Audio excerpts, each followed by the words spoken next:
What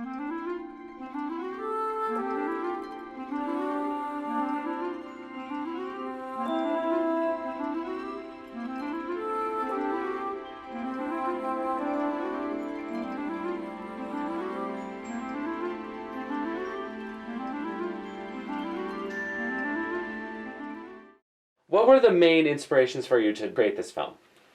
So, I'm from New Jersey, which is, populated by, in addition to all the people in the world, forests, like a lot of forests and a lot of trees.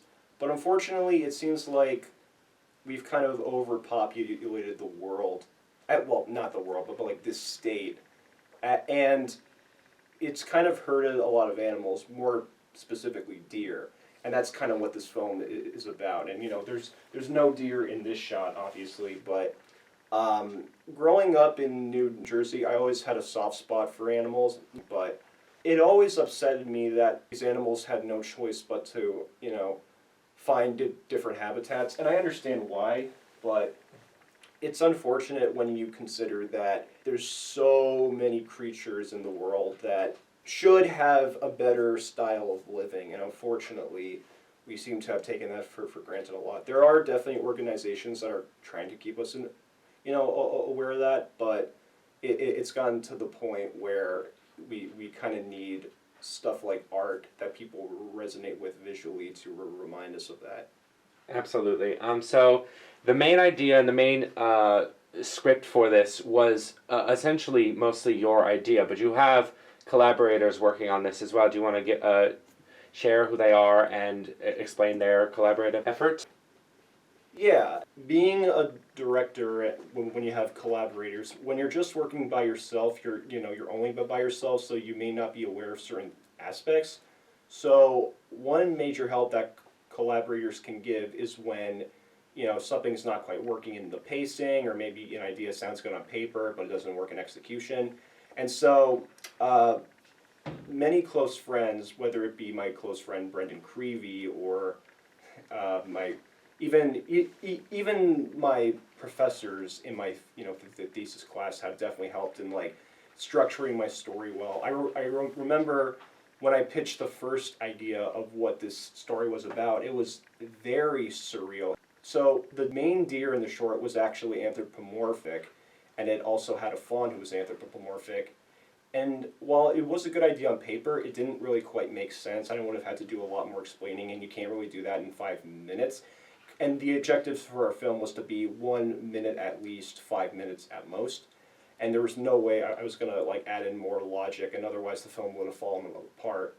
So one of my thesis professors suggested, why not bring it more into reality and have it where the father and the daughter are much more of the focus, and that it's also on the deer. You know how in some environmental films like Fern Gully, Dances with Wolves, or District 9, where the main focus is on these average people who realize the horrible situation of these other beings. Kind of like that. I mean, not that I like those movies particularly, but they are interesting ways of showcasing the dangers that certain creatures like, animals or minorities have faced. And that alone made me go, oh, perfect, that's a great idea. And I kind of just went with that, and it really helped.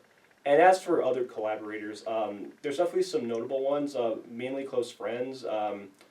Most of them are at my college, the Maryland Institute College of Art. Some include Button-Eyed Art, like she's a fantastic illustrator. She's done a lot of interesting background art on the film. Persis was here, and Naja Akinwul, they've done some great backgrounds. The influence on the film are kind of those classic children's books, and not like too classic, back like before during the 19th century, but more like stuff done by William Stagg and Maurice Sendak, and more on the idea that the paintings within those books and the more like sketchy illustrations made for more interesting art than like the overall environments. I've always been fascinated by character, and that in tune has really helped me in like trying to figure out like these specific characters. And when I initially designed them, the dad himself was kind of like a slight updated version of a character that I made for another animated short, and the daughter I made for this film. And my assistant animators, great artists in their own right, but the hardest thing you have to do when it comes to directing assistant animators on your film is that if you have a specific direction when it comes to like not just the artwork but the character work, they need to follow it. And so like you got to make sure that they're on point all the freaking time with it. So like in this case, the art style with the characters, instead of like just regular like ink outlines, it's more like pencil sketchings to make it feel like, okay, these are like sketchy children's book characters come to life through animation. And it's interesting to note that when it comes to these characters, although they have simple designs, they're intentionally flat so that the backgrounds can kind of speak for themselves. It's kind of like in the Studio Ghibli films where the characters are more flat to like the more overly detailed environments speak for themselves. And most of my assistants have been on page with that. And should even if they send me back something and I don't think it's perfect, I'll still approve it because I'm gonna make touch-ups on it anyway. And this is one thing that I think many people should remember when it comes to making a film. Trust your crew, because there comes a point where your perfectionism needs to back off so you can let them do their thing. Because this happens so many times during the makings of films when people will go over schedule, over budget, because they're like, everything needs to be perfect. But then it's like and then they end up wondering why their films don't get finished, So I would say, long story short, great assistant work. Just make sure you're on point with them so they'll follow you and trust you. All right. Thank you for that one. This is just one for me, just to ask.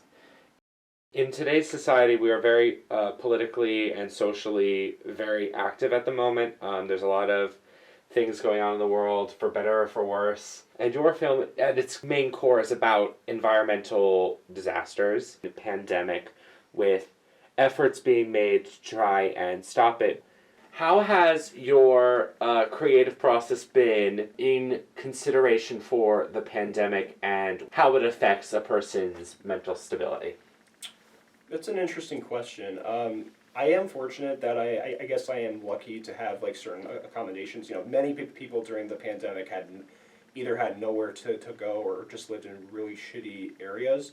But I think most people at my college, at least the more digital artists, did have just enough accommodations to essentially work with their limitations. And these films, they're made on very low budgets, and we need to prioritize certain things. So one idea I had from the start was to make sure that the characters moved fluently, but not too fluidly. I wouldn't want them to move like Disney characters where it's all motion and stuff, because at that point it becomes like too realistic. And because these are characters brought up in like a children's book aesthetic, the style needs to, I figure, be illustrated first and animation second, in which, although the frame rate is choppy, it's intentionally so that it feels like they're moving in a concise and clear manner. And fortunately, of the few resources that I do have, it's actually a benefit. I think of my film as like a low-budget student film with what I know instead of what I want to know, because you can have so many different ways to make a movie. Making a movie is a pain in the neck. Anyone can tell you that, let alone making a short film. And so, especially when it comes to animation, you need to think about the stuff way ahead before you animate like crazy. You can draw stuff a million ways and do it this, and that, but then you'll get lost. So fortunately, being stuck in quarantine and all that has actually really helped me think about, okay, this can work here, this can work there. And that's another thing too. Any assistant I've ever had, even if it's a small change, it's going to be like, okay, good. And then we'll move on to another thing. And some things in this film are not great. There's going to be some shots where like, but what's important is that the ideas are clear, they're consistent, and that you get a grand scope of the big picture instead of the little things. And even if one assistant goes, oh, I wish I was better, it's like, look, you're the only one who's going to notice. You need to work on more important things. Let's move on to the next thing. And that can really save you in the long run, because it'll keep your film producible. And so I also see this as like kind of a freelance gig, because I'm in college right now. This is my thesis film, We're working remotely from our own homes, and it's been really helpful just to like figure out our stuff during this current climate and to get help from people that we do know so that we can make stuff with what we have. And last thing, anyone who's about to go into their thesis film, don't be too scared about what can happen, because the truth is, thesis is only the time to experiment. It's not the time to make the project of your lifetime, unless you've thought of one idea and it's like, oh, okay. Because you're going to work on that in your own spare time. Thesis is not that, because you have a set deadline.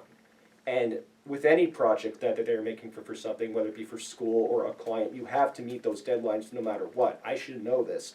But if you can realize that this is not going to be your number one passion project, that you're going to spend God knows how long on locating guitar from Synecdoche to New York, then you're going to be okay, because you will acknowledge that this is just one idea I've had. Like before I even made this film, I had a completely different idea for my thesis film that wasn't even met, but that's okay, because that's a project that I can leave to the side for now and go back to it a little later. My group of professors have told me that. They've had their own passion projects that they make on the side. Any great artist can tell you they will work at their main jobs for God knows how long, cranking this stuff out, and then they'll go back home and work on their own personal stuff. Like Phil Didbit, Craig Clark, so many people will do that, and it really helps in the long run. So always remember that. Don't be afraid to ask questions, and just be honest. The Trail Behind Highland Road. It's a very beautiful film. You really show through in all the best ways with this film. It's truly a beautiful piece of work. Eli Copperman, everybody.